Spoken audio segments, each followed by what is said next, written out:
affaire de voile à l'hôpital. En réalité, dans un cabinet médical en Isère qui avait déclenché la polémique sur Internet, c'était au mois de mai. Le Conseil de l'Ordre avait été saisi sur plainte d'une patiente voilée pour islamophobie. Alors, quel est l'avis du Conseil de l'Ordre? Il a été rendu là ces jours-ci. Il vient d'être rendu. L'Ordre des médecins de Rhône-Alpes donc a rendu son avis. La chambre disciplinaire de l'Ordre sanctionne la médecin à 1 mois avec sursis d'interdiction d'exercer. La médecin peut faire appel.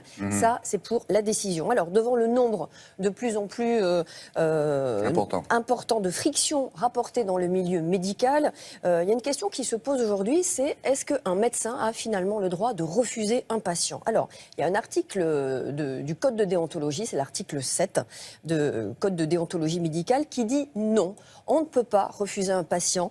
Pas en tout cas pour un motif discriminatoire. Il peut refuser s'il se déclare incompétent pour soigner un malade ou inapte physiquement. En revanche, le port de l'habit religieux peut pour un médecin être une entrave aux soins. C'est dans les services d'urgence hospitalière que la question de la laïcité se pose de plus en plus, notamment dans les quartiers communautaires. Alors on a sollicité l'avis d'un médecin urgentiste et d'un responsable du Conseil de l'Ordre des médecins.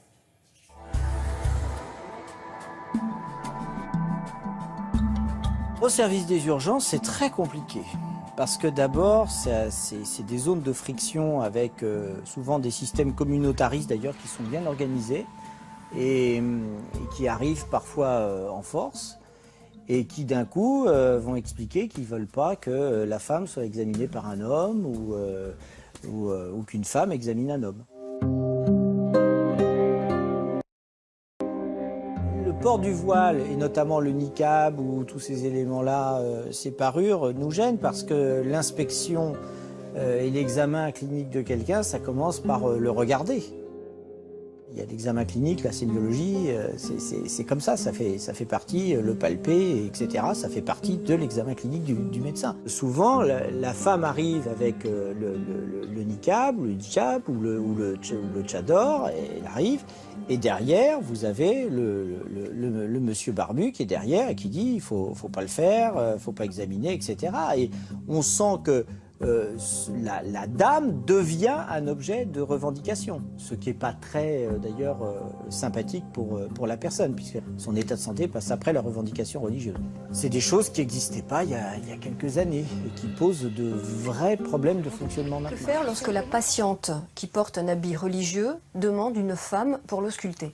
Eh bien, écoutez, s'il y a possibilité de la satisfaire, par exemple, dans un établissement public, par exemple, je pense à un service de gynéco-obstétrique, si c'est un médecin qui est là, dans ce service, que ce soit un homme et qu'elle souhaite être examinée par une femme, s'il y a un service à côté où il y a une femme, médecin, obstétricien, compétente et disponible, oui, pourquoi pas. Mais néanmoins, on ne peut pas perturber toute l'organisation d'un système hospitalier par des exigences qui seraient particulières entre guillemets. Tout est dans le dialogue entre le médecin et le patient. Du côté du médecin, il y a des devoirs et des droits. Du côté du patient, il y a des droits et des devoirs. Et puis on essaie à tout prix de trouver une solution. Mais on trouve toujours la solution.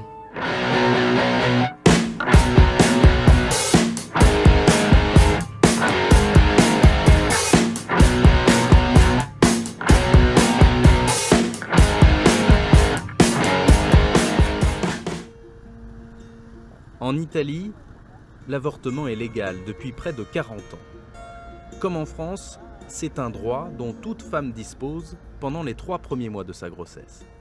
Mais ça, c'est la théorie. En pratique, 70% des gynécologues italiens refusent d'appliquer la loi. Ici à Rome, ce sont même 80% des médecins qui se disent objecteurs de conscience par conviction religieuse. Giuseppe Noia est leur chef de file. Dans son bureau, alignés comme des trophées, les photos des femmes que le spécialiste a réussi à dissuader d'avorter. Aux femmes qui viennent me voir, je leur explique ce que c'est que de perdre un enfant. Tous les problèmes de dépression qu'elles vont rencontrer. Ça, ce sont des données scientifiques. Être objecteur de conscience, c'est faire preuve de courage et de cohérence scientifique. Le médecin est là pour donner la vie, pas pour donner la mort. Ce discours, copie conforme de celui de l'Église, est répété également dans certains hôpitaux de la capitale, financés par le Vatican. L'avortement thérapeutique y est refusé, ce qui conduit parfois à des situations extrêmes. Qu'est-il arrivé à cette femme, Valentina Miluzzo, 32 ans, enceinte de jumeaux et qui a perdu la vie?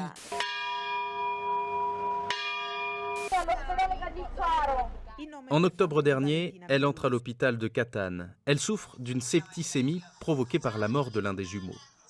Mais le personnel médical laisse la jeune femme mourir à petit feu sous les yeux de ses parents. On a prié le gynécologue, toute la famille avec moi, de libérer ma fille. Faites-lui sortir les 2 enfants, docteur. Enlevez-les, cela fait des heures qu'elle souffre et qu'elle crie. Lui me répond devant tout le monde, il y a encore un petit cœur qui bat à l'intérieur, et en tant qu'objecteur de conscience, je ne peux rien faire. Et il est parti. Ils ont tué ma fille. Personne n'a eu la dignité de nous faire des condoléances, nous dire un mot de réconfort ou envoyer une fleur pour ma fille. Ces gens-là sont des assassins. Le cas de Valentina Miluzzo a mobilisé les associations qui veulent que le message de ses parents soit entendu. Silvana Gattone est l'une des dernières gynécologues à pratiquer l'avortement dans la région de Rome. Menacée de mort, traînée en justice, elle estime qu'aujourd'hui, toutes les femmes ne sont pas à égalité face à la loi. Si les femmes sont riches, probablement qu'elles peuvent trouver une solution en Italie. Les femmes de la classe moyenne partent à l'étranger et pour les personnes à bas revenus, eh bien, elles se débrouillent. Souvent, elles arrivent à l'hôpital avec des complications d'un avortement clandestin. Et pour toute réponse, le gouvernement a fait passer une loi. Désormais, si on apprend qu'une femme a avorté clandestinement, elle écope d'une amende de 5 à 10 000 euros. Ça ne va faire qu'aggraver les choses. Le ministère de la Santé escamote le débat et préfère mettre en avant le nombre d'avortements en baisse. Une logique que dénoncent certains élus, mais même les partis les plus à gauche sont embarrassés par ce débat. C'est extrêmement difficile de pénaliser les objecteurs de conscience, car on touche là à l'éthique et aux convictions personnelles profondes. Ce qu'il faut, c'est que l'État prenne les choses en main et protège les médecins qui appliquent la loi. Il faut dire clairement à notre pays que l'avortement est garanti et qu'il n'est pas seulement limité à une partie de notre population.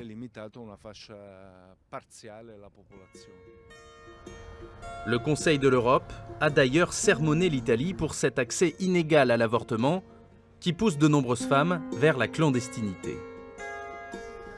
Maigre consolation, la pilule du lendemain peut désormais être obtenue sans ordonnance, sans avoir à passer sous le regard inquisiteur des médecins.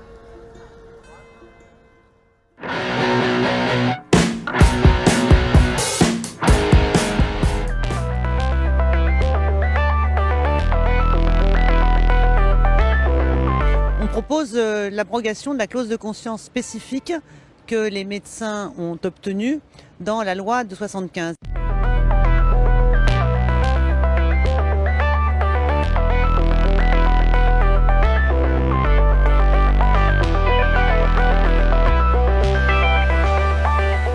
Il faut se souvenir que la loi de 1975, c'était un compromis entre la détermination de Simone Veil, d'une part, et d'autre part, l'hostilité qu'elle avait en face d'elle au Parlement.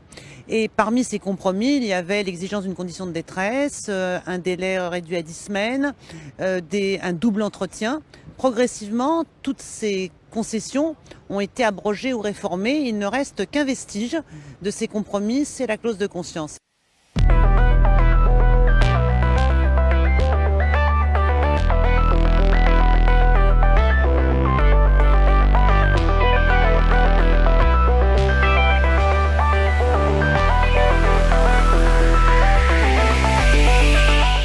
Le fait que le président du syndicat des médecins obstétriciens et gynécologues ait exprimé une parole forte, hostile à l'IVG, fait que la clause de conscience, en fin de compte, n'est pas une exception. Elle devient la parole de l'institution. Et elle est le signe qu'un pouvoir médical continue d'affronter la loi et surtout d'exercer son contrôle sur le corps des femmes et sur les droits sexuels et reproductifs dont les femmes revendiquent la totale maîtrise.